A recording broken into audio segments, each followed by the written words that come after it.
Warning, this content is for entertainment and educational purposes only.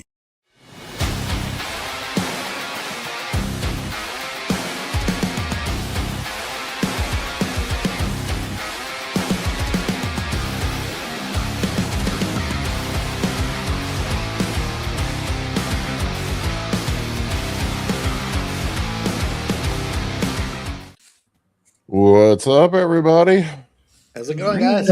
Yes. Good afternoon. It is contest prep season. Is that show all day yesterday? It is. Everybody's in prep right now. Man, it's I got a month to go. I'm still eating the Rice Krispie, man. it's funny to see how prep breaks people, man. It was funny. Phil Viz posted this guy up yesterday. It was hilarious. This dude talking about he got 3 weeks into prep and he said it's not worth it, man. I'm telling you, that's the part that makes or breaks bodybuilders, man. I've seen dudes that can go hard in the gym. I've seen guys that take all the gear, hardcore. I'll do anything it takes to be a pro, and then they do a contest prep and it'll fucking break them. Are you talking about the kid that was on 2,000 calories for an hour of cardio and thought the world was coming to an end? Yeah. Yeah, my quality of life went down the toilet. Okay. I mean, not too bad. It's interesting because a lot of people don't do hard things in their life. It's like we live in a world of comfort. Good for them. Yeah, I mean, they just don't ever challenge themselves or do hard things, and then when they try to do something that's hard, it's most people don't have the mental fortitude to gut through it. And it's not like, I mean, it was like I had a guy a couple of years ago, and he was same deal. Kid told me he'd do anything to be a pro. Usually those are the ones that don't do anything. Usually the ones that don't make it. But we got like halfway through a prep, and he was just like, I can't do that. And I did the same thing, man. I had like 5 false starts on preps when I was in my 20s. I just I would get about 6-8 weeks in, and a friend would ask me to go out drinking with friends, and that would be the end of it. Yeah, very rarely is a young guy going to be able to do a prep properly. It's yeah. I mean, I was there myself when I was younger, so I wouldn't be able to do it if I was 20 years old. 20-year-old me would not. Yeah, so I admire these young guys that have the discipline to do it. Like, some of these guys that start early, like Wesley Vissers and Nick Walker and Bumstead, these guys that start when they're teenagers and just have the ability to do it. But a lot of people just don't do hard things. And it's not like, it's like I was telling this guy last year that I had that was, or maybe it was 2 years ago, it was cracking. I'm like, hey, bro, you're not starving. You're still eating 6 times a day. Yeah. You just feel hungry. There's a difference. Mm-hmm. You're now sometimes you can push yourself too far. I've been there before. Yeah. Oh my gosh, there were a few days on my last prep where my cardio was really high and my calories were lower than they've ever been, and I had that moment where I'm like, I'm maybe partially dead. Like, I don't know how I'm alive right now. That's kind of what makes it fun. I mean, it's a challenge. I mean, that's part of what you should be understanding you're taking on, right? This is an opportunity. Hard when you also have a challenging job that you have to be somewhat human you need to for. Be sharp you need to be sharp mentally for your job. Yeah, you can't be off. I play with toddlers all day. That's funny. There are some people though. I mean, I run into these too that just will want to push it too hard. They just want to. I love those people so much. Oh yeah, I love the ones that I'm like, all right, man, you just got to trust me, and let's pull back a little bit. Because it's the people that you have to tell them to take a deload, and they're like, their knee is like exploded, and they're like tired, and they're like, and it's like, hey man, I think you need a deload. You're getting sick and you're tired, and it's just like, nah, man, I can keep going. It's like, you're on the 10th week, bro. Let's just take it easy. And it's like, nah, man, let's keep going. Like, I love those people so much, man. Both Dave and Mike are like that, man. They'll kill themselves. Yeah. I'm like, all right, guys, we got to dial this back just a little bit, man. My friend Cody, and we were in prep together, and he was on a stair mill and literally just fell off of it. Oh man, Oh gosh. he goes Just hard. healed over. He goes hard. Hang on. You got to put a chalk outline on in the gym where he fell. I remember that 12 guy, that first prep back when I made my return back, where I've told this story before, but where I absolutely buried myself. It was 185 pounds on stage. I remember going into the gym one day, and I usually warm up with 2 plates on either side on the leg press. And I put two plates on and unracked it and just I couldn't even push the 2 plates up. My central nervous system was so fucking fried. That's what overtraining looks like. I mean, you were peeled. You were peeled. Yeah. I look like I just did the Baton Death March. Cancer. Well, do you usually, for guys in prep, do you pull out legs before a show? Yeah, Like 1 training? week. Yeah, a week out usually.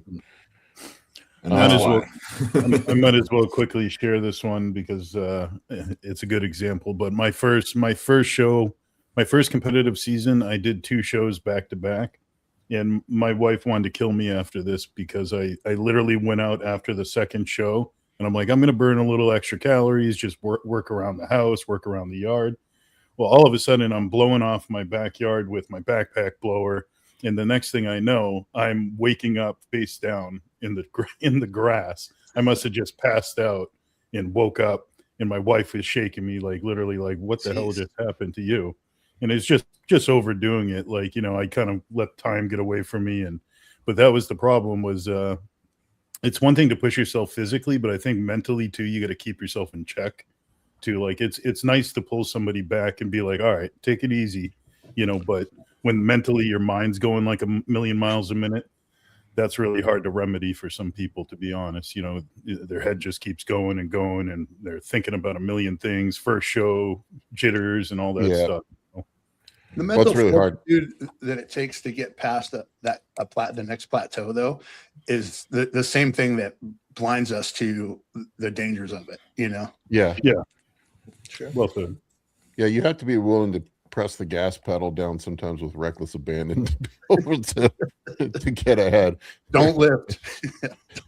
There is people that play it safe in life usually don't get ahead. It's what I've seen. But I've gotten better with it. But there's calculated risk when and I'm not just talking about PEDs. I'm just talking about taking chances. Entrepreneurs, Dave, Mike, you're both are entrepreneurs. I think if you're an entrepreneur, it's kind of hardwired into your brain, man. You know how to take risk and make it work. Yeah. My whole life is a dice game. Yeah.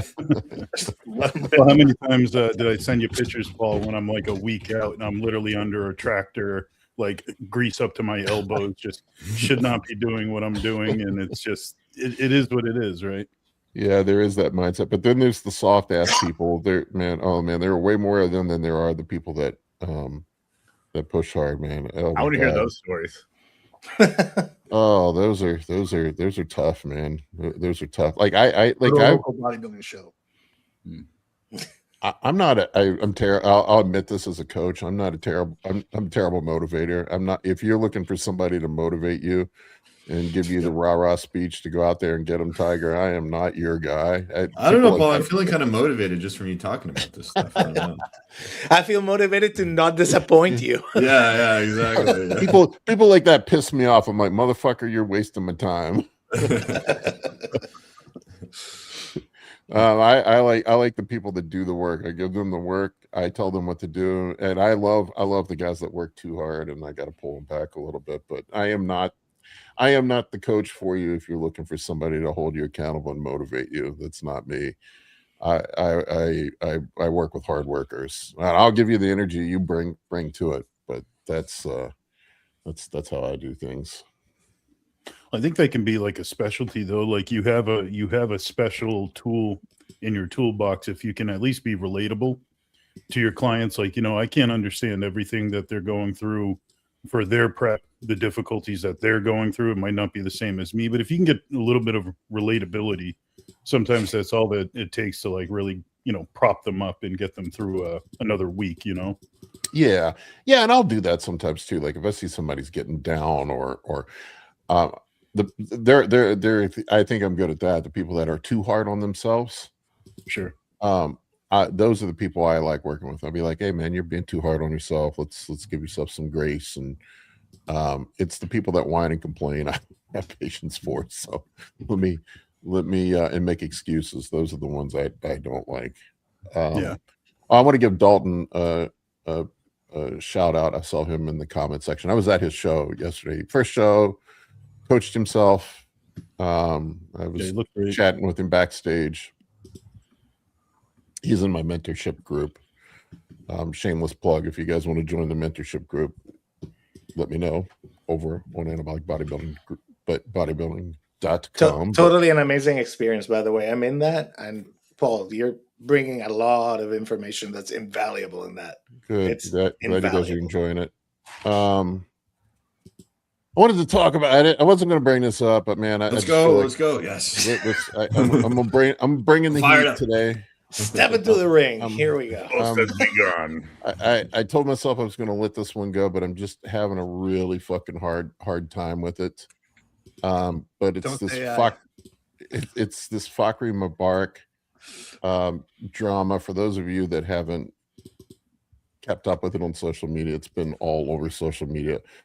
Fakhri Mubarak is a IFBB pro and the coach. He's coached quite a few pros. I think he coached Justin Compton. There's some other people that he's coached, but anyway, he got the call out this past week for posting an AI before and after. And if you actually take a deeper look at his profile, there's other stuff up there, and it was just wasn't so much that he did it, it's the afterwards, the gaslighting people and calling people out for calling him out, and he doubled down on it. Like, he just refused to acknowledge that it was an AI before and after. And when you take a deeper look at the guy's profile, there's a lot of stuff on there that just doesn't make any sense. Like, he talks about having, I think it was 3,500 NPC class wins. Yeah. Like, I don't know. I'm not a mathematician, but that's basically one per day for 10 years straight. I mean, does that seem feasible to anybody? No, quite. Yeah. Anyway, I want to bring up a thing that our buddy Colton put up. I think that pretty well talks about it, and I'll let Colton do the talking here. Know what's going on. This guy posted an AI transformation, and everybody has been flaming him. But he goes on to double down in this video, saying that everybody who is somebody was commenting on this post, congratulating him and talking about how cool it was. But in fact, everybody who was somebody was shitting on him. Like Ian Valier, for instance, was who's kind of a somebody, was saying, this is fucking retarded. And now he's also saying that he's made money from this. He's made sales from this. We'll get into that at the very end. But this just gets so much worse. So much worse. Just look at this fucking post, man. It's obviously AI.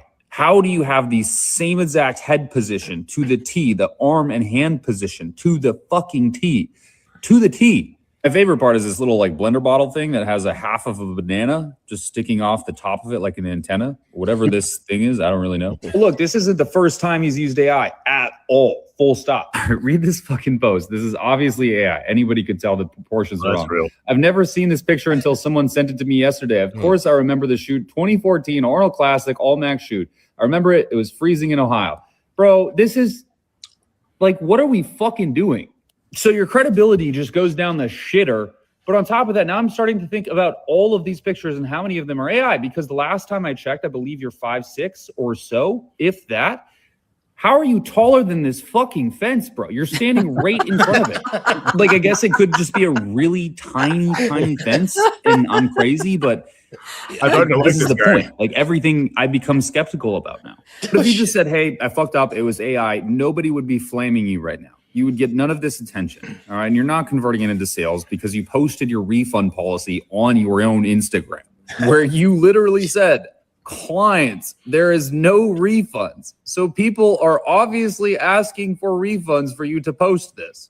You know what's going on. This guy posted an AI transformation, and anyway, Wow. I thought Colton did a pretty effective job of it was.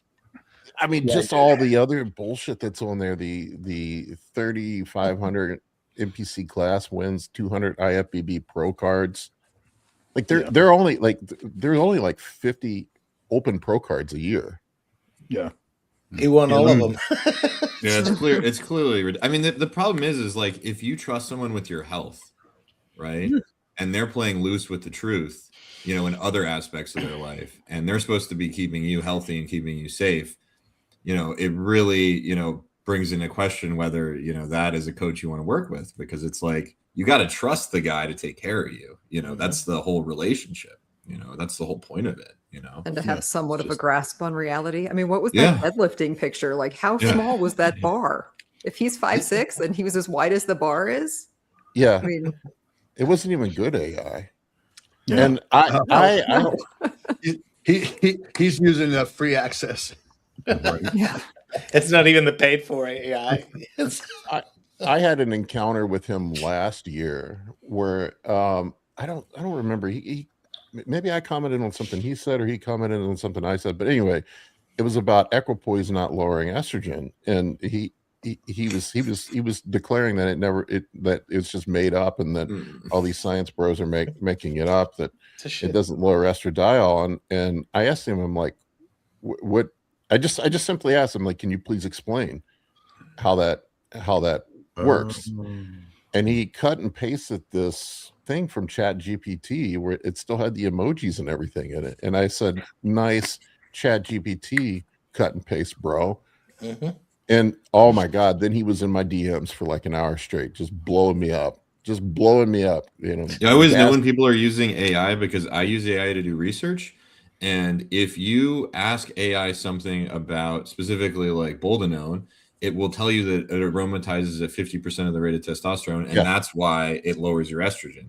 But that doesn't make any sense, obviously. No, but makes zero sense. Yeah. But if you ask ChatGPT, that's what it will tell you. So when anybody tells you that, you know that they're just looking at ChatGPT without any context. It makes zero sense. Yeah. So it's like, I mean, I'm very familiar with all of the baseline AI arguments for everything, because that's when I first start doing research, that's the feedback I get. And I'm like, no, that's wrong. We need to pull, 30 papers and figure out what the actual truth is here, Yeah. And that's what I called him out on it. And then he got really like mad at, like, he was just in my DMs telling me how he was on the high school debate team and has like 150 IQ. That's fucking hilarious. What else did he say? What the fuck?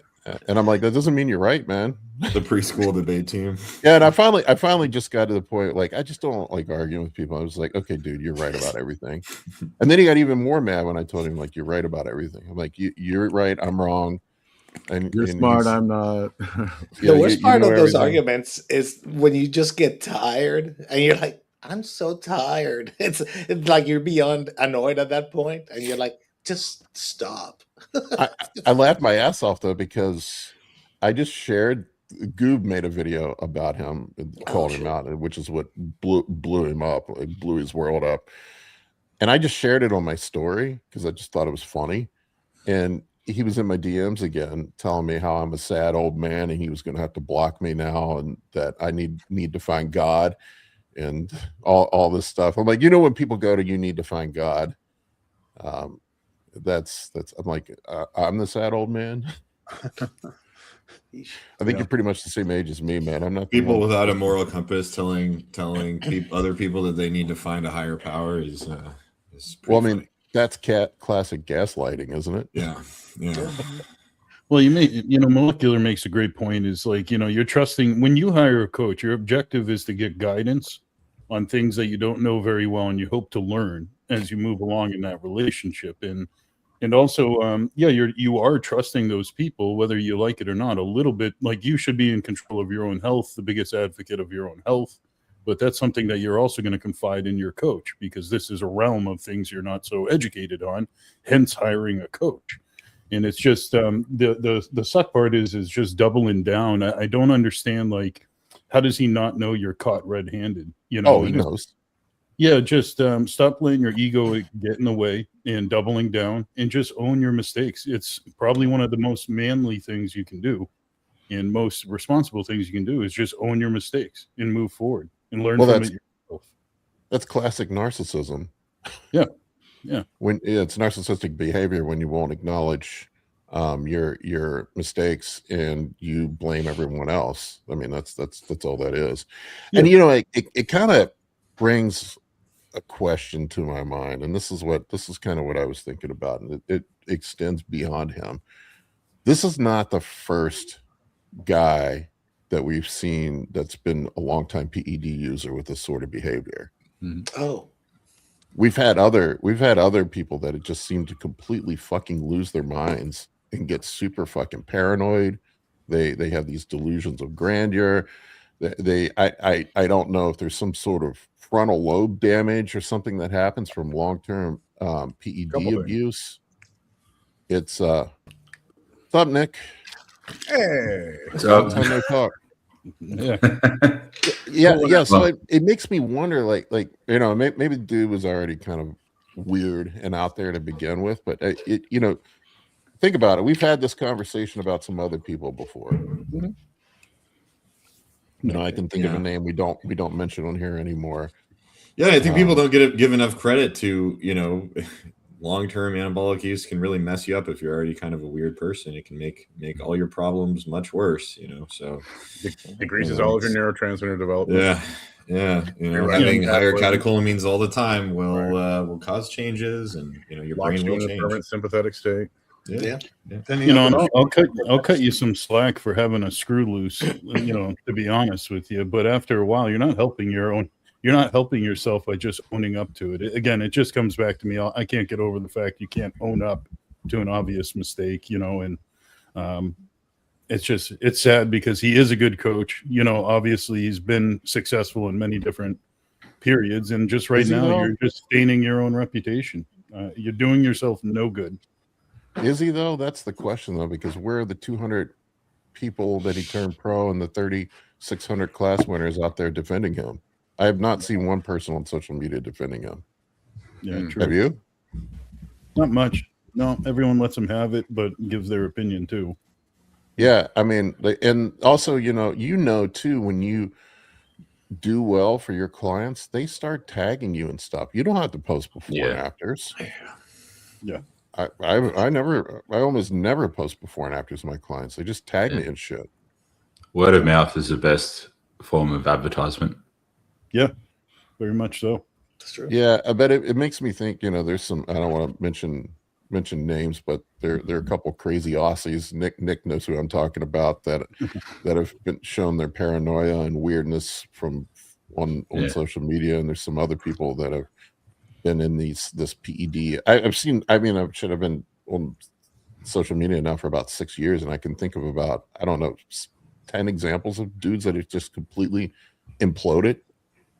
Yeah. I also think social media doesn't help things either. It's like throwing AI this year. Yeah. Oh, well, Social and then, media makes it obvious. Yeah, well, it does make it obvious, but I think, and then, you know, you get a guy like that that's, you know, and some people too have to wonder too, like they get in the AI echo chamber as well. Yeah. And if you already have delusions of grandeur and you're already, you probably asked ChatGPT, like, what do I do about this? And ChatGPT was like, you're doing a great job. Relax. Yeah. You know, keep lying about it. Hold the line. I'm pretty sure Deny. pretty sure the DM he sent me was written by ChatGPT. Really? Like it felt like 90% sure it was. That's funny. Yeah, because ChatGPT definitely has a tone that you can eventually kind of recognize for sure. I posted it on social media for a second, and then I took it down because, you know, I don't know. I just it wasn't a DM. I didn't have a conversation with the guy. He just was blowing me up. So I generally keep things like that private. You know, it was kind of threatening, but yeah. Did he threaten you too? It was like passive threatening. Oh, okay. Yeah. Okay. You know what I'm saying? Anything fun like, do you know who I am? So here's what it said. You're a funny old guy. What's interesting is that 3 days later, you're still talking about this level of fixation, rumination, and excessive attention towards someone you supposedly don't respect is pretty telling. Most people move on with their lives. You seem determined to keep watching, commenting, and promoting my page. You're really sad. You're a pathetic old man. Now I have to What a block you. virtual burn. Ouch. Now I have to block you because you're just a troll wishing others bad. Bad energy is no good. Find God while you can. There's something wrong with being a troll. Yeah. Find That God seems while like you can. That is a little. Come on, man. That sounded Ugh. to me like a 14-year-old wrote it. Yeah. But I love that. I'm going to block you now, so I have the last word. Yeah. Yeah. And Paul, he looks older than you, by the way. I He mean, doesn't take enough steroids. He does. Yeah. Yeah. He's a better coach. I don't think anyway, that DM did any good. He still looks like an idiot, in my opinion. yeah. I mean, I would imagine his coaching career is over at this point. Well, Or was already what does it make other people though, athletes feel about coaching nowadays though? Like, I mean, I wouldn't doubt a lot of people are very nervous that their coach is just getting all their information from ChatGPT, that they're just faking their way through it. And some of these young kids don't have the experience are going to get experience through ChatGPT. And There are definitely people out there writing your diet and sending your program from ChatGPT. Oh, yeah. 100% right now. Yeah. It's happening. Yeah. And and look, I use AI daily, man. I acknowledge it. I use it I use it for timestamps with my videos. I use it to do research with. I'll have it summarize my videos and write blog posts from it. I mean, I use it all the time. Right. But there's That's how it should be used. It's meant to be like a tool, an assistant, but you've still got to do all the work. Yeah, it shouldn't be used to like analyze blood work directly. If you forget, Yeah. like, oh yeah, do I, is this true? And it's like, okay, yeah, that's right. Okay, yeah, all right. Yeah, you use the right tools for the right job. I'm not taking my lawnmower to go grocery shopping to drive my lawnmower. I take my truck, the proper tool. So because if you ask ChatGPT, about blood work in our space, like it'll flag creatinine every time. It'll tell you, ALT and AST are too high, and that's a concern. And like we know that's normal. It's like there's so many things. If your hematocrit's 51, ChatGPT will freak out. And it's like, but we have to calibrate, and you have to have some domain understanding to be able to, use these tools correctly, or else, you're basically flying blind. You can't just not know what you're doing and use AI, because you'll get it wrong almost every time. It's just a tool to extend your knowledge, but it's not going to replace, knowing what you're doing. You have to be smart enough to be aware of that first.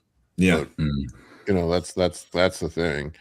I look at it, and it's only going to get better, right? But I look at it as like having this totally compliant, willing to do anything for you PhD. You could use it to learn from, or you can have it do your homework for you. Having it do your homework for you does not make you better. You don't improve that way. Yeah, asking it questions, looking up things, challenging it, using it, to, I'll grab studies and I'll have it condense the studies and summarize the studies sometimes, so I can grab multiple studies and look at them. But you still have to put in the work, right? Yeah. And you also have to double check that it hasn't made any mistakes. Oh yeah. Something I noticed a lot with AI is that if you have it pull information from the internet, it'll almost always get the studies wrong. It'll just make stuff up. So you have to save those studies locally, and then that means you have to have institutional access to get those studies in the first place. So if it's not pulling the studies locally, it will get it wrong literally every single time. Literally every single time. So a tip for anybody that's doing research, but a lot of PhDs do use AI for research, but the difference is that they already know what they're doing, so they can filter it through their lens, and calibrate correctly. But if you don't know what you're doing in the first place, it'll make you more wrong than you already are. Frankly, it'll make you confident in how wrong that you're wrong. It'll just increase your wrongness. It'll validate your biases. Yeah. Well, that's what happened in this case. There was somebody who probably already had a little bit of psychosis going on, who was in an echo chamber, and it fed that psychosis even more. It fed that ego even more, and to the point where, and then the whole world sees it. It's kind of sad, to be honest with you. And I try to be empathetic, and hopefully, I doubt. It seems like the guy's doesn't have enough doesn't have enough humility to go do it, but hopefully he goes talks to somebody and gets some fucking help. Maybe somebody who's close to him could get the guy to get some help, because clearly he's not well. Well, yeah. You could ask ChatGPT where to find help. This is true. ChatGPT will just tell him everything's fine. He's totally okay, Yeah, he's and he's doing a good right, job, and everyone else is wrong. You can ChatGPT is the worst out of all of them for that, but you can tone it down a little bit. You could tell it like, "Hey, stop blowing my skirt up. I need you to give me the truth." Yeah, I would never use it for interpersonal advice almost ever. I mean, that's something, you know. It's purely an analytical. It's like asking an autistic person for interpersonal advice. It's not going to work. It's basically an autistic person. You know? Like, I know you have Asperger's, but Those easy to talk to. Yeah. I've seen this happen with some other people though, where they just get in that echo chamber and get caught up in it, and it's. I mean, I think it happens with social media too. Like you see people lose their damn minds from with the algorithm. You know, the algorithm will just keep feeding you shit that you look at, and so if you're looking at the same negative shit over and over and over again, or whatever you're looking at, it'll just feed you more of it, and you get in this echo chamber. You see it all the time with people with politics and other stuff too, where people just get, you know, it just ruins your brain, basically melts your fucking brain. Well, yeah, I mean, it's you against, like, you know, a powerful tech company with infinite resources and massive amounts of compute. Like, your brain is going to lose. They're going to, you know, be able to essentially monopolize all of your time, whether you like it or not, if you allow. they say close to 60% of all web traffic is bots to begin with, and these things are literally, you know, crafted to shape your opinion on things. Yep. It's like if you don't approach it with that awareness, like you're at a serious disadvantage. Yeah. Yeah. I never realized there was that much bot activity. Like 50% is crazy. It's crazy. Yeah, that's pretty Bottom good. line. Some people need to stay off the internet. Yeah, no, I think. Yeah, I mean, Go I've been thinking outside, about look at a it tree. I mean, he makes great content. I've been thinking about it more myself. I think I'm put myself more on a social media diet where I just don't. I was pretty disciplined with it, where I just treat it as a tool for work. I would get up, not interact with other people's content. I made a point of not interacting with other people's content, make my own content, and respond to the comments in that. But even that sometimes can you know, negatively affect you, because I'll be like, fuck that motherfucker, that dumb motherfucker over there. It can trap you in. So like you really got to be careful with it. I don't know. It just goes back to consumption. Anytime you're constantly consuming things. Yeah, you're on this dopamine, you know, basically, you know, up and down. You have to create and do things. Some consumption's okay if you just need to vent a little bit, but it's the constant consumption. And if you're feeding your brain, like if you're feeding your brain, you know, fake rewards all the time, work feels almost impossible to do, because work is rewarding, but it's not as rewarding as scrolling all day on social media. No, it's not instant gratification. Yeah. Right. Yeah, so it makes it almost impossible to get things done if you've like set the baseline so high for your easy dopamine. You know, it's the same thing with eating food or anything else. What I do is I stare at a wall for 20 minutes every day, set a timer, no input. Yeah. See, that's good. Yeah. But that's a dopamine reset. Staring at the wall for 20 minutes forces you to deal with yourself at no input, basically. Yeah, just no input, nothing. It's the hardest thing in the world when you first start doing meditation. Yeah, it's similar to meditation, but I don't breathe. I just look at the wall and I set a timer. That's all that's there. And it feels like now I've been taking my walks. I leave my phone at home. It's so fucking hard leaving your phone at home, making sure you have no input. 100%. But I've been doing that, where I just don't listen to anything. I just get outside and look at things and walk. And I've been here lately too with my phone at the gym. I've just been leaving it in my I started here in the last few weeks, and my workouts have been so much better. I've just been leaving it in my locker, or leave it in my bag, and just don't take it out. I just ordered an iPod for music. Oh, that's good. Gym, so I don't have to have my phone with me. I just I went need allowed to do to that. box. I've got a logbook that I like track my training in, but I still use my phone for music, and I think that's my downfall. Yeah, Like you just have that temptation to obviously check it if you've got it on you. It's got to put it on silent mode. Yeah. Oh, mine's on silent mode 24/7. No, I'll take it out and start texting. I can't stop myself. Yeah, Oh, that's wow. me. Physical. Yeah. See, I do like Nick does. When I'm in the gym, I have it with me, but it's 100% music and my tracker for my reps and weight and all that, and that's it. I never answer anybody, like to the point that my wife hates that. You know? I like watching this is kind of off subject, but I like watching old concerts on YouTube, like stuff from like the 80s and 90s. When they actually used to watch the musicians and not have their phones out. Yeah, it's wild seeing how much more involved the crowds were back in the 90s in these concerts versus now where everybody's filming it on their phones. So if people watch. Yeah. I think I always have this conversation with myself. Like, when you're on your deathbed, are you going to be proud of yourself that you spent most of your life staring at a screen, scrolling social media? No. Yeah. I went to see Dave Chappelle film his new Netflix special 2 weeks ago. That's cool. And he had a no phone rule. Like, they were fucking strictly enforcing it. They had these Faraday bags when you came in. They locked your phone in it. You took it with you, and your phone was completely turned off. And how much better the show was with nobody being on their phones. Yeah. That was, my boss this week actually took he was getting ready to leave, and we were talking about a phone number. So he goes to go to the bathroom. Like, leave your phone. He's like, I'm like, you're not going to talk on your phone in there. He's like, no, I'm not going to talk on my phone in there. Well, so seconds later, I hear him talking on his phone. I'm like, he comes back. I said, dude, I could hear you talking. Were you talking to this person while you were using the restroom? He's like, no, of course I wasn't. It was after I was done. I'm like, so did you not wash your hands? And he's standing there with his phone, like right next to my water bottle as I'm like slowly moving my water bottle away. I said, dude, like, what would you do if a friend of yours did that? Like, would not put their phone down for long enough to go urinate for something that is not urgent, like literally just looking up a phone number that you're going to call someone later. I said that you'd think that person was crazy.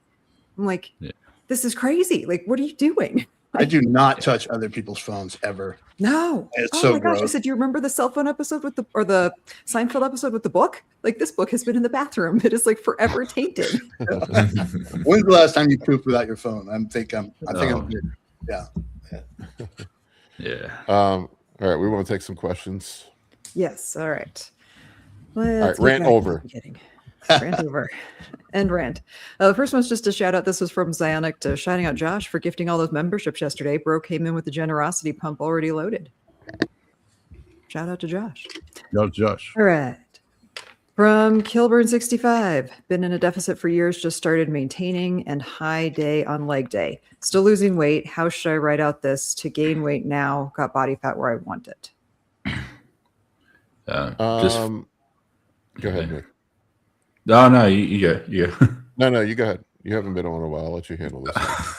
I was just going to say, well, if he's maintained a deficit for years, it's possible he's probably not at his true maintenance again yet. Like, he still probably has some room to push up his energy availability. So just slowly titrate food up, maybe add a second high day in, see how he responds.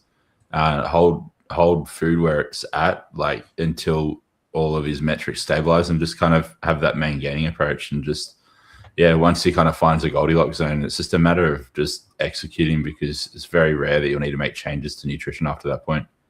Yeah, if he's been in a deficit for years, I would not do that, obviously. I mean, I don't know if that's, if he's actually been in a deficit for years, but maybe time to do a little refeed and reset things. Yeah, maybe in and out, in and out of a deficit. I'm sure if you were in a full on deficit for years, that's I've seen people do it before. So one thing I like to mention to people, when we push food up from like a long cut, we'll just use the word long fat loss cut, and then you, let's say, insert a high day, you start pushing up calories through whatever training days you want. I try to give people a little bit of a grace period, because sometimes it takes a little minute for that body to kind of almost catch on to what you're doing. It's not like the very moment you put in, say you've been doing a deficit for 10 weeks, for example, that first week you think you're going into maintenance or a surplus. Sometimes it takes a minute. So don't double up like, oh, I didn't gain any weight the first week. You might want to prolong it for another week, then make a judgment after a couple weeks data has built up. And then also, how is training? Like if you're starting to come up on recovery from training, I might just ride it out for a minute and slowly insert food and be steady. You don't want this massive rebound you can't handle if it's been a while. That's why I say gradual adjustments. Like it shouldn't be fast or like an impatient approach. You could be just making small adjustments. Like, and it might even be a result of like too much expenditure too. So I mean, it might be a case of instead of increasing food, pull in 5 minutes off his cardio sessions as an alternative to titrating food a little bit. And then seeing how the body responds. Like, and finding that, because it has to be sustainable, right? If he's doing this like ridiculous amount of cardio after this accumulated deficit period of like several years, like he probably wants to bring his expenditure baseline down a little bit too, because I mean, I do a lot of cardio, but I don't think many people like the idea of doing 20,000 steps on an incline a day and doing 30 minutes of zone 2 cardio every day. Like if you're okay with that, then sure. But if not, you probably want to bring expenditure down too, as well as slowly building food up. Yeah. And it's a good time to bring it down because we want to start regaining recovery capabilities at its top, like as optimal and as quickly as possible. And then you think about it, if you've been in a deficit for a while, a little food's going to go a long way, and a little bit of restraining that energy expenditure is going to go a long way. You're going to slingshot very easily. You might even lose weight, right? Like, I see that a lot. Sometimes we overestimate how much we need for food. It doesn't take much.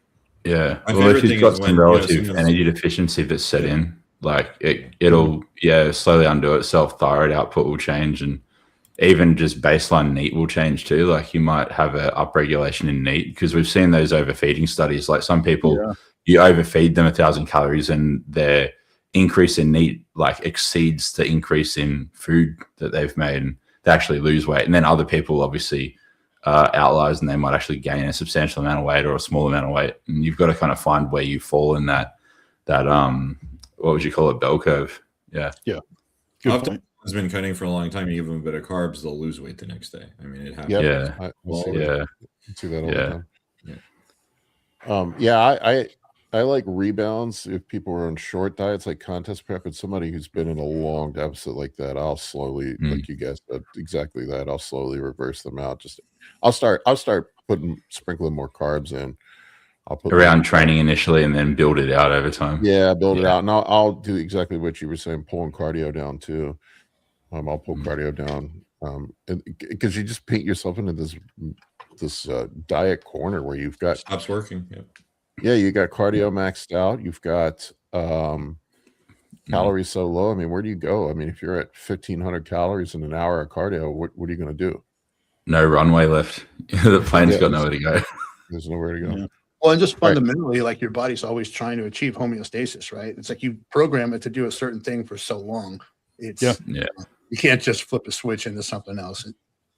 Well, it's kind of like what we talk about, Mike, sometimes too, is like we've mentioned a little bit about this on Coach's Corner a few times, and we always talk about trying to find like a Goldilocks zone. So hopefully not every week are you tinkering with your program. You should hopefully be able to regulate that food up where you find this Goldilocks zone where you're getting that quarter pound, half pound gain, very consistently, rather than trying to play up and down every week, evaluating your own check-in. If that makes sense, find like a sweet spot and let the food do its magic sometimes. Yeah. I use body composition, training performance, and like sleep quality and stuff as big kind of proxies of like, all right, is food in a good enough place or not? Like, and digestion. Yeah. And it's like, if they're all good and like the lifts are progressing over time, if you're maintaining or slowly gaining weight, like you don't need to change food even if you're hungry. It's like just deal with the hunger.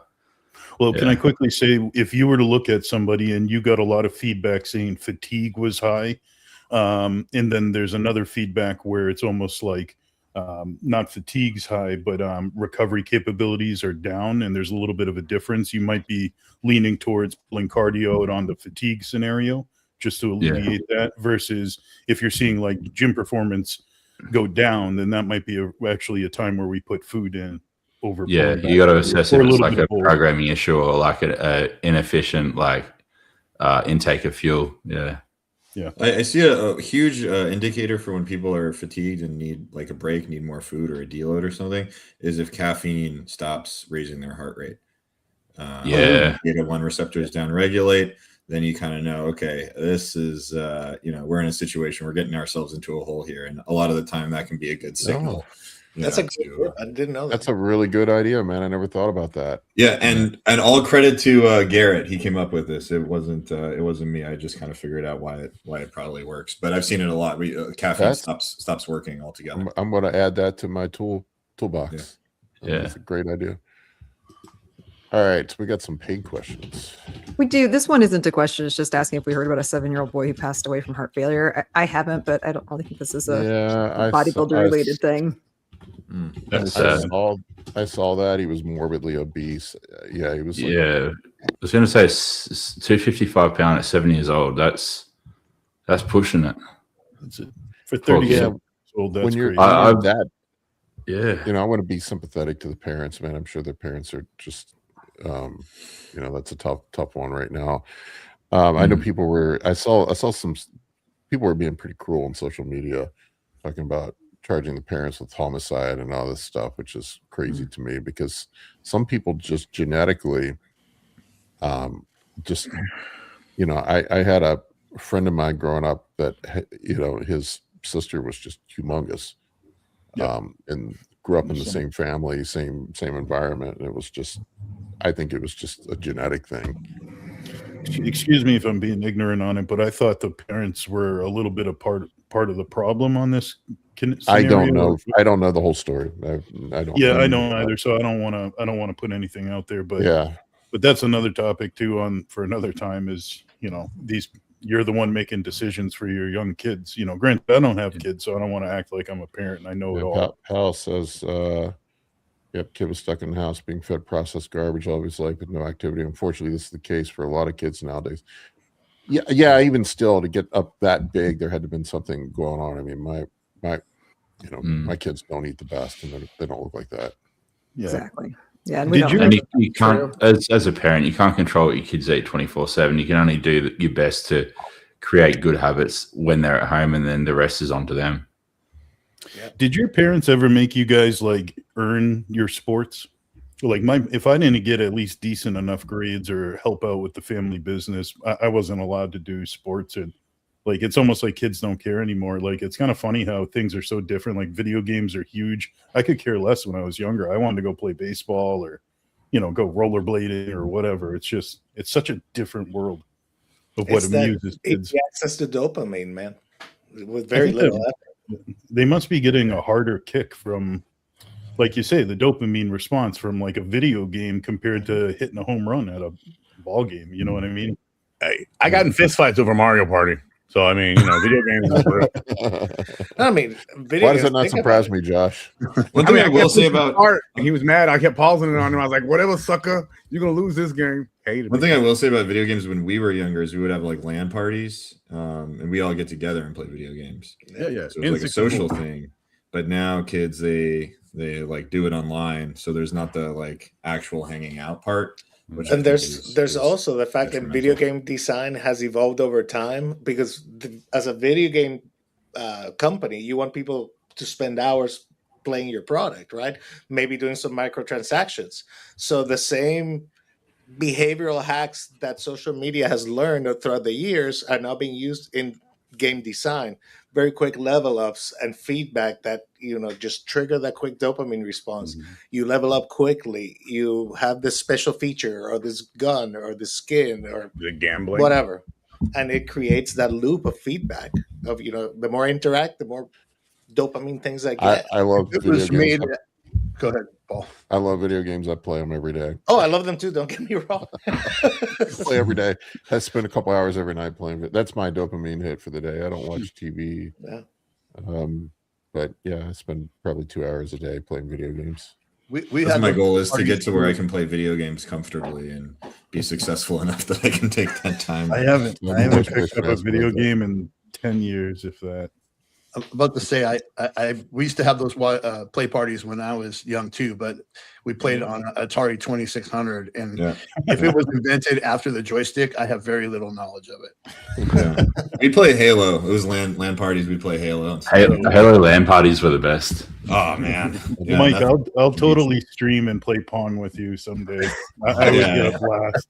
I've been playing a lot of overdose some mushrooms and have 1v1. I was more of like a Frogger guy, or I remember one of the fighting games that we used to play. That was I already got GTA 6 on pre-order. I've been playing a lot of. That's never coming out. I'll probably It's- play that when it comes out. I'll be honest with you. Never coming out. Somebody's asking me. I'm playing right now. I'm playing Path of Exile 2. Paul, before video games, did you? Well, before video, I'm trying not to date you. And he's but older than the, Tristan. did you do a lot of the what's it called? Not ping pong. What's the Pinball what's machines. the ball? Pinball machines. Yeah. Did you do Pinball. pinball when that was big? Were you No, big on pinball? nope. I started off with the Atari, then the Nintendo, and I played a lot of games growing up, and then gaming PCs back in the 90s, Diablo, and You didn't hang out in the arcade as a kid, man, and play like Galaga. Tekken. my parents were broke. I as fuck when love the lived in the arcades. country, so there was no arcade. Really? Asteroid. That was a good one. The Asteroid was great. Oh my gosh, nothing instills fear like that ticking noise that the asteroid gave me.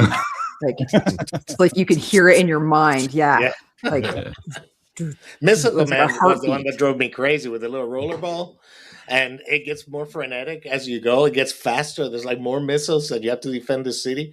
Do you guys remember that game at all? And I had the trackball, which was hard to figure out. like Hubert.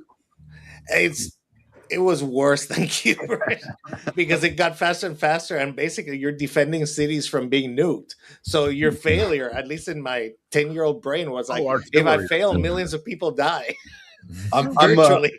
I'm tired now of making myself sound old, but back to that poor kid who ate himself to death. There is he's probably had like Prader-Willi or one of these other genetic disorders where his hunger signaling was completely demolished, and he had an incredible capacity to eat food. And if you have parents who like aren't on top of that shit, I mean, I can see how that. Or who doesn't even know? No, kids with Prader-Willis, you have to lock up food. Like they'll eat food out of the garbage. Like they can't stop themselves from eating. Like they will literally like eat anything. Yeah. I gotta Google that. I'm not familiar with this. Yeah, Prader-Willis. It's a like lack of leptin. Oh wow. Yep. Hunger hormone signaling dysfunction. But I mean, it's not subtle. I mean, these kids, like you literally have to lock food That's up. why I Like, try to be somewhat compassionate with people that are morbidly obese, because a lot of times, like if you're like 400, 500 pounds, there's something going on. Like I could, believe me, I can fucking crush some food and eat like shit, but I don't think I could ever get up there, even if I tried. Yeah. So there has to be a genetic component there. we didn't skip it. It's coming. All right. More paid questions is getting anxious. I have not skipped it. It's definitely coming. All right. Let's get to it. Okay. So this one from Andre. Thoughts on the efficacy or lack thereof of nandrolone in modern bodybuilding? Risks benefit ratio seems very skewed. Nandrolone only cycles with E2. Molecular, you have opinions. Let's hear it.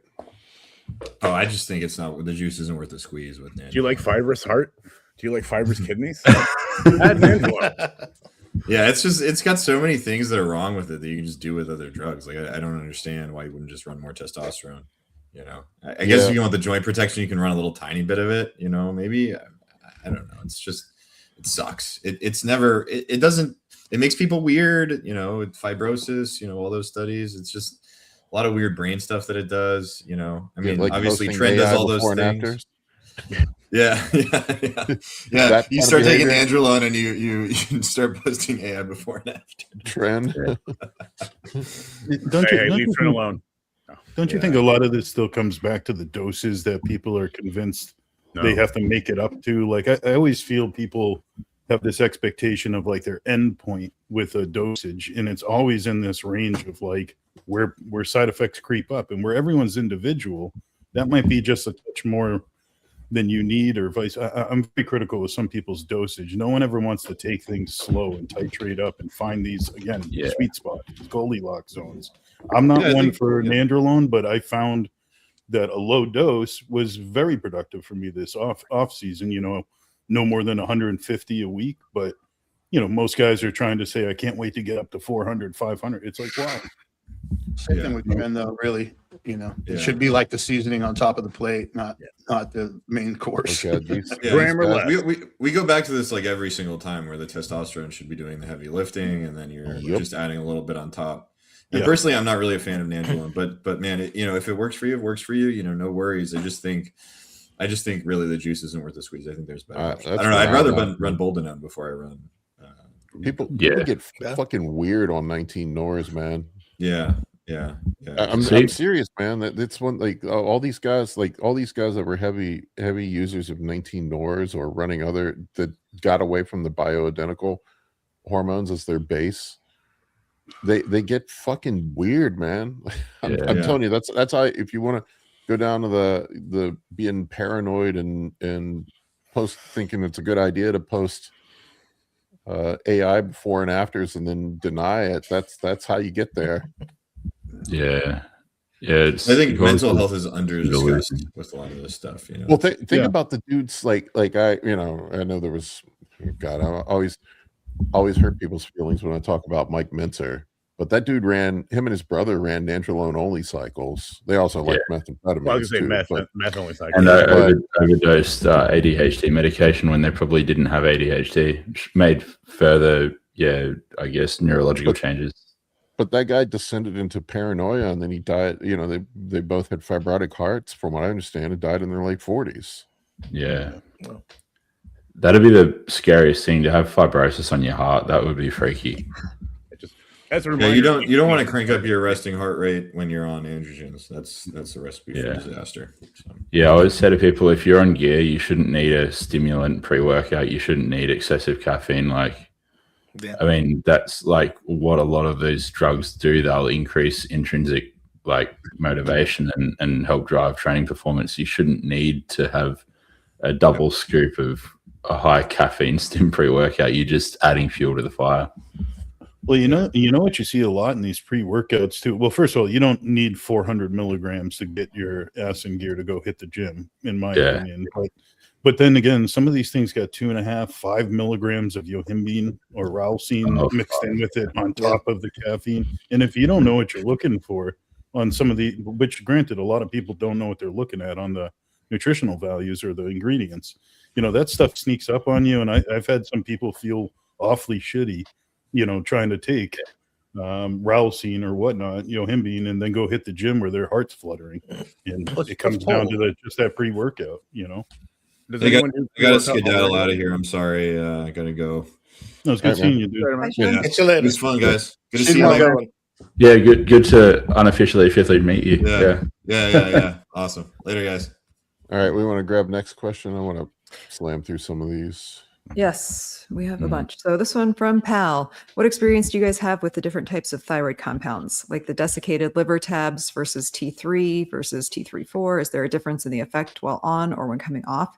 I will say this, if you are prescribed thyroid medication, there is a drastic difference in even the brands when and like Nature Throid used to be available, and it was right around 2020 when it went off the market, and it was really a challenge for me to switch to NP Thyroid. Like, it took a lot of fine tuning to get my levels back to normal because I have prescribed thyroid medication. So if you're prescribed thyroid medication, yes, those subtle differences make a big difference. And I prefer the desiccated versus the synthetic. For me personally, it keeps my levels much more stable. So there's my 2 cents from the non-assisted thyroid side of things, but I'll let you guys take the assisted side of the thyroid. You're not the only one that's mentioned that. And I wasn't aware of that until like a year ago. Jackie's coach, Karina, we were just talking about things, and yes, some different brands of T3 and T4 just seem to react different from people at the same dosage as well. That's a good observation for sure. I usually, like, if people need it, I'd start with the desiccated. That's usually seems to be more well tolerated. Yeah, if they can get their hands on it, that's the better choice. And again, think of the things like what we talk about, stacking compounds that are raising heart rate too, so be aware of all these little things. T3 is infamous for that. Yeah, you got to watch that with thyroid. And the thing with like drugs like T3 and T4, I would be very, very reluctant to get any underground lab T3 or T4, because when you're dealing with drugs like this that are dosed in the micrograms, like it's so easy to overdose it, and there's so many labs to fuck it up.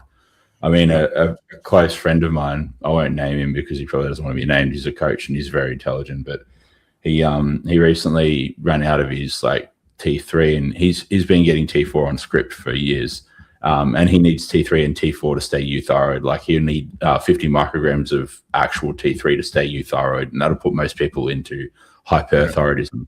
And he got a bad batch of underground lab T3 the other month, and it jacked his resting heart rate up to 120. And he normally sits around 47 for a resting heart rate.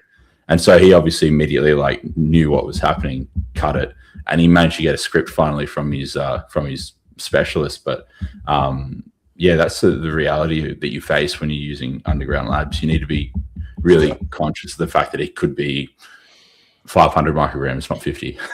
You can get on TeleRx and you can get an actual script for it. Recommend T4 only as your primary starter. Now, can I ask you guys, are you a fan, or do you commonly use T3 as like an enhancement any further, or just supplemental for people? Because I use blood work to guide it. Yeah, blood work. Yeah, I'm only suggesting it to people if there's an actual deficiency. I think it's terrible for a fucking fat burner. It seems like it just melts muscle. Paul and I both have experience with that. Yeah, it's terrible to use on a prep.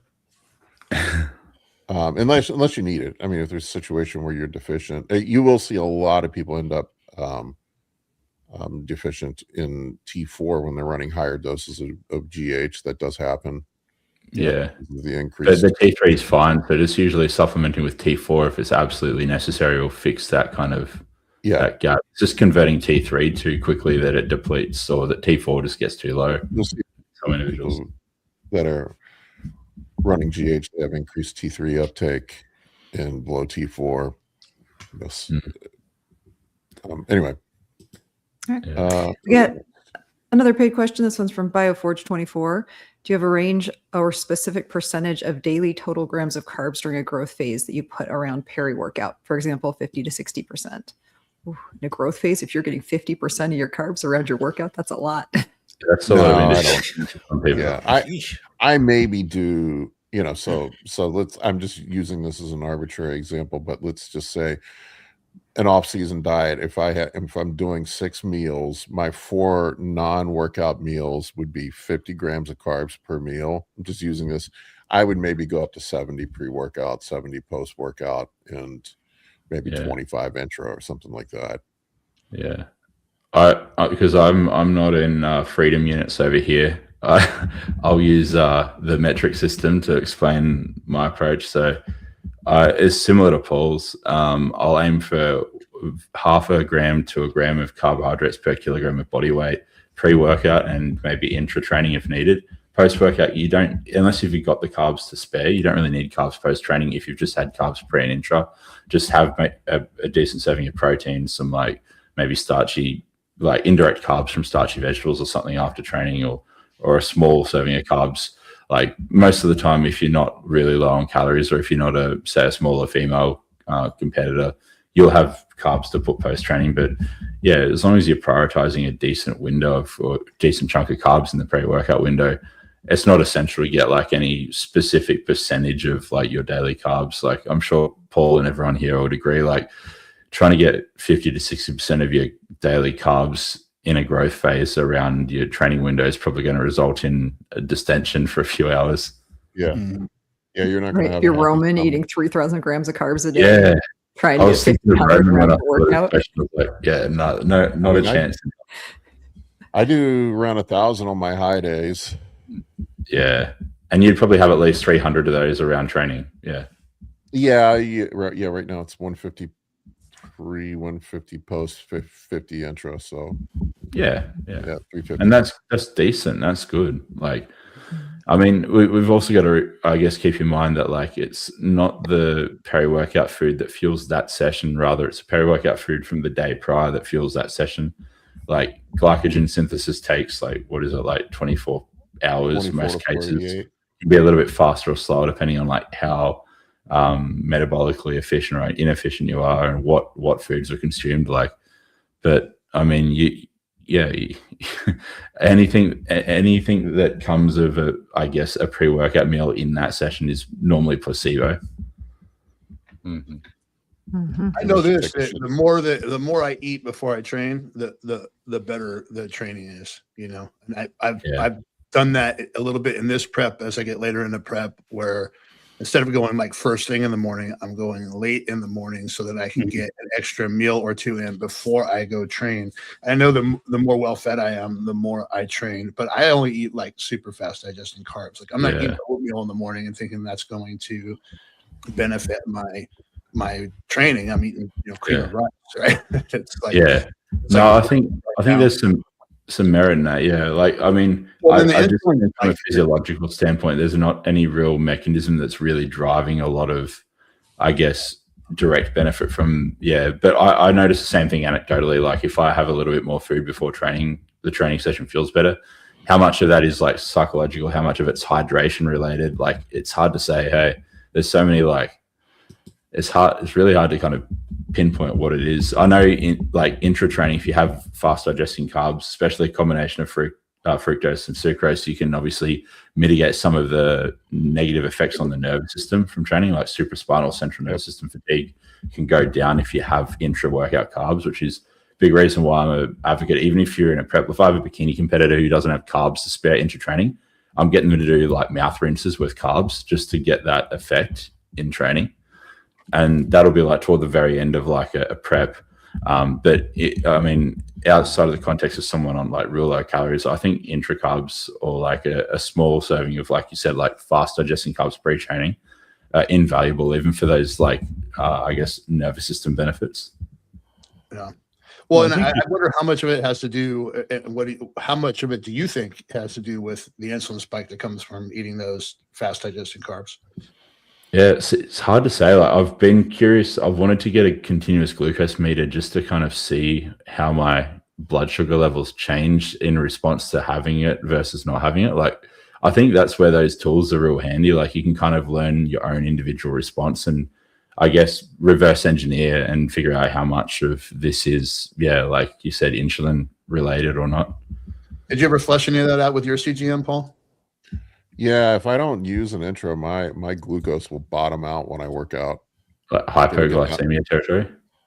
Yeah, I'll get down like in the 70s towards the end of my workout. And if I keep some, even 50 or 25 grams of a high molecular weight carb, it'll stay closer to 100 through the workout.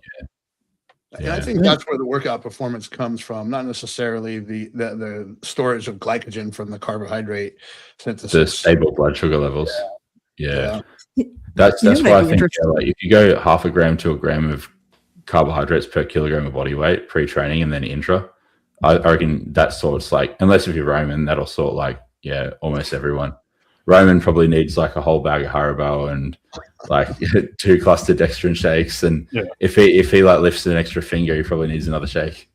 We don't compare him. It's like comparing my wife to anyone. All right, want to grab another one?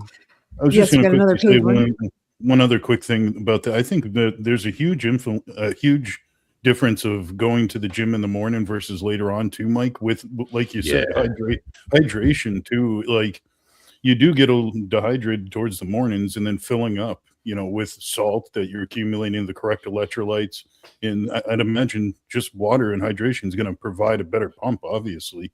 So part of that on that given day, it might not be quite like glycogen that you're actually synthesizing from that meal and using it within that hour, but that general hydration, I know that's a big thing for me. I can't go training in the morning unless I'm fully hydrated. I'll feel it, get headaches and stuff like that. So Oh, 100%. I agree with you, Dave. Yeah. I think hydration is probably one of the biggest undervalued players, like, especially for morning training people. I mean, I don't know if any of you have tried this with like your morning training crew, but I've got a couple of athletes that train first thing in the morning because they work at gyms too.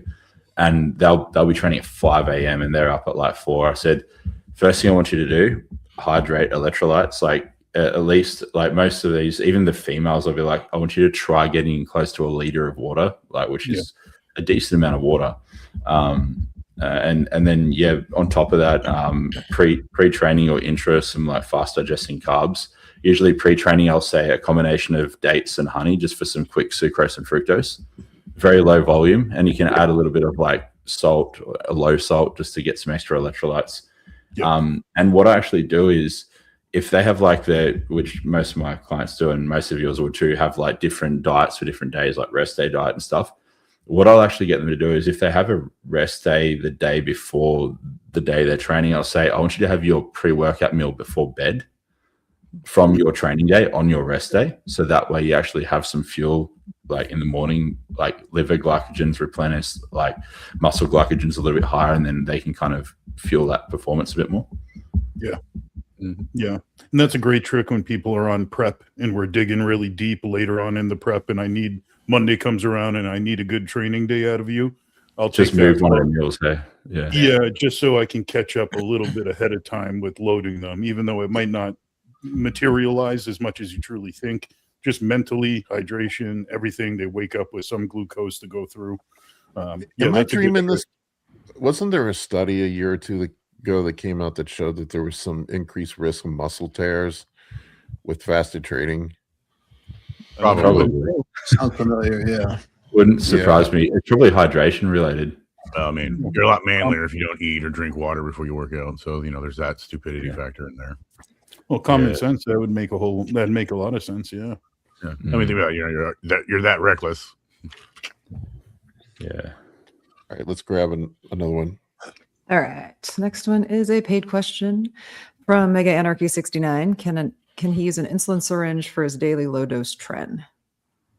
No, it doesn't work with tren. Every other compound it does though. That's sarcasm. Get it in. I mean, 40 cents. 40 cents. Sarcasm. That's sarcasm. You had to clarify. You have to clarify for people. Yes. Yeah. Sorry, that was an autistic person trying to be sarcastic. Yeah, it'll work. Yeah. Yes. Yep. Easy answer. Yes. All right. Let's go back to the top here. From Fast Eddie, thoughts on Clen and Yohimbine as synergistic fat burning stack? Yep. Yeah. I think Scott Stevenson famously coined it. One's like putting your foot on the accelerator, the other one's like taking your foot off the brake. So they work quite well together. Yeah. Yeah, Himbine's like taking the foot off the brake, Clen's like putting the foot down on the gas. Which is why they compounded together in injectable Helios. Yeah, that's honestly, I think that's better for a lot of people because the clearance time's faster. It won't affect your sleep as much. And I think if you're using a beta-2 adrenergic agonist, you're better off using injectable Clen and injectable Yohimbine for the fast action time, or using something like a combination of albuterol and mirabegron, because you're going to be able to control the sympathetic effects of the drugs to like a closer window. I don't care how tolerant you think you are of Clen. If you're taking Clen anywhere between like 7 a.m. and 9 a.m., if you go to bed at a normal hour, that's screwing with your sleep architecture. Absolutely. Yeah, I mean, it's got a really long half-life. What is it, like 36 hours? 6 hours. Yeah, it's stupid long. Yeah. And people wonder why they can get PTSD from prolonged use of it. It's like, well, no shit. Like, you're literally sympathetically driven when you should be getting rest. It's way more bioavailable and injectable too. You're going to get of the same dose of as you. Yeah, you don't need anywhere near as much. Yeah. And less drug exposure is always a good thing, right? If you can get away with using less of a drug, I mean, you're better off for it. Do you guys like layering those in? Like, people used to put like an ECY stack and just start low with all three things across the board. I kind of introduce now like the ephedrine, if we're going to use it for a week, and then put the Yohimbine in, or and then the caffeine probably already in. I kind of layer it that way, and I feel like it gives people not just this like sudden jolt of you know, high heart rate and high stims. You know what I mean? I feel that works pretty good. I don't know if I'm the only one. That's what Justin likes. Yeah, I think it's a good strategy, especially if you're not using Helios where it's all blended together, like just adding one adjunct at a time. And I mean, you can also see if they respond poorly or bad, like, or good to one or the other. Like, because if you throw Helios in, it's like if they start getting adverse effects, it's like, is it the Yohimbine? Is it the Clen? Whereas if you add it in one at a time, you can kind of assess the response each time and be like, okay, this person can tolerate X amount of Clen, but as soon as you put in 2 milligrams of Yohimbine, they're like climbing up the wall. Okay, that's why I mentioned, because some people are people love Yohimbine, some people don't do so well. I know Paul doesn't get the best reaction. Man, I can't do Yohimbine. Like my wife, it's her favorite. Big fuck no for me. Then you need to smash an SNRI to calm the fuck down. Yeah. But I like finding out, so I'll put in the Yohimbine, and if I separately, and then if I see the negative reaction, then I know that, all right, maybe this isn't something we need to have in for this person if it's going to be a problem in the long run. Well, Yohimbine clears so fast; it's pretty easy to tell whether that's the problem or something else. Like 45 minutes later, you're not shaking anymore. Like, okay, it's Yohimbine. Well, it's more people feel sickly. Like I've had a few people say they feel just super nauseous, like they get a wave of nausea that comes over them. I forget what Paul said. What was your issue with it, Paul? Was it something like that? Stomach? Nausea. Yeah. It just makes me feel like I've got motion sickness. Yeah, like you don't want to eat or anything like that. You're a bit like out of it. I feel like I have the flu almost. Yeah, and I want quality cardio. So you know, there's a million other things that you can insert to catch an edge. You know. Yeah. I don't know. My CNS does not react well to Yohimbine, but it's only about 10 or 15 minutes, and it's really uncomfortable. So it probably has to do with like how many alpha receptors versus how many beta receptors you have as an individual too. I think some people have different counts of different receptors. Obviously, like there's genetic variants, and that'll obviously affect your tolerability to certain compounds. Yep. Yeah, and it hits quick. That's a good point. So maybe it's just like a rush, you know, to some people. Yeah. Amy, how do you feel on Yohimbine? Well, when I haven't taken it in a while, I feel let's just say I feel very intense on Yohimbine. Intense. Yes. That's a very subtle way of putting it. Yes. Nothing makes more aggro than clenbuterol, man. I accidentally took like 200 micrograms one time because I read the bottle. That's not Clen's fault. It's liquid Clen, and it's 200 micrograms per milliliter, and I'm like, oh yeah, a milliliter. And an hour later, I'm literally hurling 45-pound plates across the gym, screaming because someone unwrapped. Tachycardia. Like, use your fucking weights. Yeah. I mean, I don't know. Josh, you're a registered nurse, yeah? Mm-hmm. Yeah, so I mean, I don't know what it's like in the States, but over here in Australia, I've spoken to quite a few nurses. I got friends in the industry and stuff, and they said they see more cardiac issues with stimulants than anabolics 90% of the time. And it makes sense because you can have acute heart failure, acute episodes and stuff, especially if you've got electrical signaling issues. I think a lot of people need to be very, very mindful of stimulants if they're going to use them and have an understanding of how to actually accurately measure them. And again, if you're getting GL Clen, it might say 200 micrograms, it could be 500 micrograms, so be careful. Or it could be 10 micrograms. You don't know. Yeah. Stimulants bias you towards a type 2 myocardial injury, which is more likely to kill you. Yeah, that's what I thought. Yeah. Wait, based on the comments, people either love or hate Yohimbine. Yeah. It's very this is one that people either love it or they hate it. That's my experience with it with clients. It's a 50-50. Yeah. I'll have to try it. All right. Ready for the next one? We got this one from 64 Haps.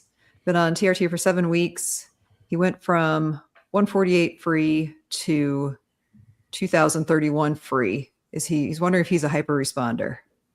2031 people with numbers come back like that. I mean, that's a lot more than I would have, but you got to remember it's not so much about the testosterone level. I've seen people with subclinical testosterone carry shitloads of muscle mass, and a lot of it has to do with androgen receptor count on the cell, the muscle cell, and then also your androgen receptor polymorphisms. So, I mean, sadly, a lot of the time, the guys that have come back that I coach that have these kind of levels on TRT, they tend to actually have lower levels of muscle mass than individuals who have like a more kind of reasonable testosterone level comeback. Like most guys on that dose that I've seen come back around like the 800 mark total T. If we're talking US units, Australian units, most people will come around the like 28 nanomole per liter. But nanogram per deciliter, I find around, like that 800 kind of marks where I see most people sit with 150 tests per week. So short answer, yes, you're a hyper responder. No, he's not a hyper responder. He doesn't have enough muscle to suck up the T, right? Yeah. He's a hyper responder to having a higher like testosterone level on the androgen load, but whether he's a hyper responder to muscle growth will obviously be determined by his photos and his But like progression over time. Yeah, when I was a natural, I had some subclinical testosterone. When I was like 19, my testosterone was 7 nanomole per liter, 7 and I had no like issues. It's just my body didn't produce enough, and I did have low T symptoms, but I had a lot more muscle than my peers when I was lifting. But yes, I mean, if I'm on 150 milligrams of test, which that's what my TRT dose is, my test levels sit at 27 nanomole per liter, which is like the reference range in Australia is 10 to 33 or 10 to 35. So it's kind of like high end of normal. 800, 900 an hour. Yeah. But some people like will take 150 and they will be over the reference range, like well over the reference range. And I just look at them, I think, wow, it's just amazing how different each individual is. You can get CAG repeat testing done now if you want to find out if you have androgen receptor density or not. Yeah. All right, what do we got next? Next one. This question is from Abe Waj, 95. How do you dial in your post-workout Humalog dose? Based off of blood glucose readings, 2 hours after the meal, and it should be less than 90 is his question. I don't run post-workout Humalog. I run it pre. Yeah, pre-workout's the way to go. Because you get coverage pre, intra, and post then. Because like Humalog, it lasts for a couple of hours, 3 hours. 3 to 5 hours. Yeah, and don't you get a couple of peaks, don't you, from memory? I think Humalog is a single peak, if I recall correct. Is it? Yeah. Oh wait, am I thinking of Nova Rapid? You're thinking of Nova Rapid. Yep. Yeah, that's right. That's right. Yeah. But yeah, I mean, Humalog's, pre-training is when I personally always took it and when I'd get people to take it if they were taking it.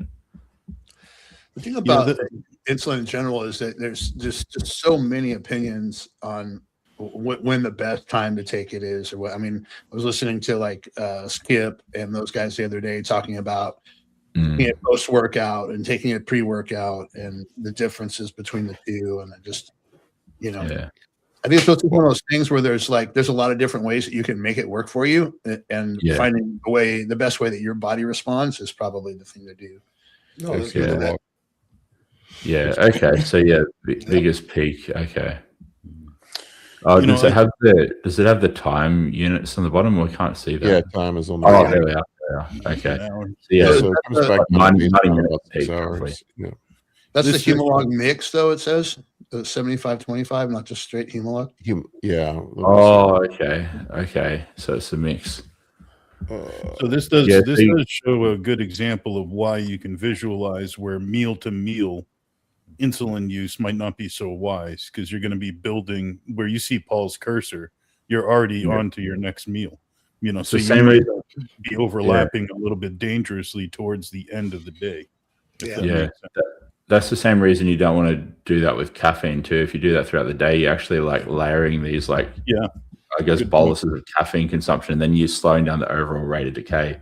Then by the time you get to say 9 p.m. at night, you've still got X amount in your system. Yeah, you can see it with the people with type 2 diabetes, type 1, and how it's slower with the type 2. They don't get as high of a peak either. Yeah, that's interesting. Well, that would make sense, right? Because they're insulin resistant. Yeah, it does. It does make sense. It's interesting to see a comparison in a graph, though. It's Yeah, Yeah, so it's Just back down to to order baseline at magnitude about in a difference. healthy person in about 4.5 hours. And then metabolically, like unhealthy, hours? you can see it stretch to like several hours. Yeah, it's almost up to 6. Yeah, that's wild. So what is your theory, Nick, on using it pre-workout being more advantageous? Well, I think when I say like pre-workout, I mean it really does depend on the individual. Like, when are you having your carbohydrates? Like, because it's very dangerous for me to just blanket statement and say pre-workout if someone's training faster. Like, fuck, rest in peace. Like, so I think to answer that question, like, I guess without just biasing, like when I always personally took it or when I get a lot of people to take it, I mean, because if I say that, like, you need to also have context of how I structure people's diets around the training, that sort of thing. Otherwise, it's like you're having one piece of the puzzle. I think it really depends on, like where your carbohydrate feedings are throughout the day, what your blood sugar levels are like. I mean, how you metabolize carbs. I mean, somebody might deplete glycogen very fast. I mean, Paul obviously goes hypoglycemic mid-training.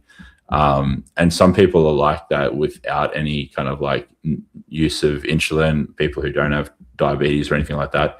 And I guess if you're one of those individuals that depletes glycogen fast, if you have it pre-training, like peri-workout nutrition is very crucial for you. Like, make sure you have enough carbs pre and intra to prevent, obviously, dipping into that hypoglycemic territory. But the rationale is generally I'll say something like Humalog or Novo Rapid, or also like you have those like couple of peaks with Novo Rapid. You can kind of time it so pre-training you get a spike and then you get another spike post-training, and you can obviously have your carbohydrates kind of timed around those windows. But a lot of it's trial and error. I think you do need to kind of see how you respond and measure your blood sugar levels closely if you want to have like those things really dialed in. Again, it can change if you're in a peak off season versus in a deficit. Your glucose spikes and drops are going to be different. Like, you're going to be more or less insulin sensitive. So you need to kind of reassess, like if you're in off season versus a deficit. Like, you can't just say, oh, in an off season, I'd have X amount of units with X amount of carbohydrates and it would keep me in, like, say, the ideal range for blood sugar levels. But if you get deep into a deficit, it could be a lot quicker, and you might go hypo if you try base it off of the off-season rationale. So, don't know how much that answers this question. It kind of probably adds more confusion to the mix rather than anything. I have my opinions on this. To me, like, why wouldn't you take a pre-workout? GLUT4 transport is going to be increased during a workout. Sure. And if you pair it up with some volume with your training, you're going to have increased amino acid uptake, increased glucose transport. And why wouldn't you want to take advantage of that? You're literally pumping nutrients. Well, you're going to be very insulin sensitive post training anyway. You've just like trained and you've depleted glycogen, so it's like it makes more sense pre training in that rationale. And it protocol has movement before and after. Well, meals. Yeah, I mean, meal. Yeah. Well, you also got to think too. Pre-workout window is a little bit more predictable. When I train, and depending on what I'm doing for training and where I started with glucose levels before my training and what I'm eating during pre, intra, and post is all going to dictate, like, also how, if I should be taking insulin after. Obviously, we're going to check our glucose, but I find myself not really needing it because I deplete a lot of my glucose during my training. So like, I'll come home and I'm already almost going hypo, even eating 250 carbs between pre, intra, and getting onto my post. So my post workout falls on my meal 5. So I tend to do the meal 1, meal 3, meal 5 method. I'm looking at using insulin throughout the day to supplement the health of my pancreas rather than like truly super saturation as being my like number one goal. And just keep it that way, because if I don't need a third administration of the insulin and I did well on meals 1 and 3, then that's great. I'm in a really good spot. I'm insulin sensitive on my own. I was able to, help my pancreas throughout the day from eating a ton of carbs, and you're going to have a great pump from, you just saw how big these spikes are. They're not 1 hour and you're done before your next meal. They're prolonging into your training. So I only recently played with this. I mean, I use this to insulin on high carb days, but then this last prep, I started implementing insulin in the pre-workout, and then when I added Tren, then I started going hypo. Yeah, Tren will do that pre-workout. And so maybe and I heard some other people talking about using it post-workout, so I said maybe I'll move it to the post-workout meal. And I think the one advantage or disadvantage is that it makes me sleepy, right? So I take that. I get home from the gym and I feel like taking a nap is the only. Well, you got to be really careful. A lot of people, man, I think to me the post-workout is more dangerous because exactly that. A lot of times people end up falling asleep, and you don't want to be, especially you don't want to be timing that up with your last meal or taking a nap afterwards. Yeah, I don't understand the logic taking it post-workout at all. Like, to me, like I hear people talk about it, but the rationale to me makes zero sense whatsoever. I think, Mike, you'd want to look at like what your goal is for the day for using it. If it's truly around performance, then yeah, those medium days that you can actually use some pre-workout insulin might be beneficial to you. But on those high days, your real goal is pretty much just making it easy for your body to uptake all those nutrients and give your pancreas a break. So deciding what am I trying to get out of this is probably going to alter your administration first and foremost. Yeah, I mean, just what I've arrived at is that I'm just saving it for the high carb base. Yeah, I mean, that's what 1, 3, and 5, and just pushing Justin's approach. All right, I want to get this last question in because I got to run here real quick. But no more paid questions, guys. This is from Joe. He's Canadian. When adding a 19-nor, I know you need to be cautious of gyno. E2/prolactin can get out of hand. There seems to be a lot of discussion on how to minimize the risks of EQ, Primo, Masteron, Caber, P5P, and AIs. Say no to the Caber. Say no to the EQ. Yeah, just try keep your E2 and prolactin in range.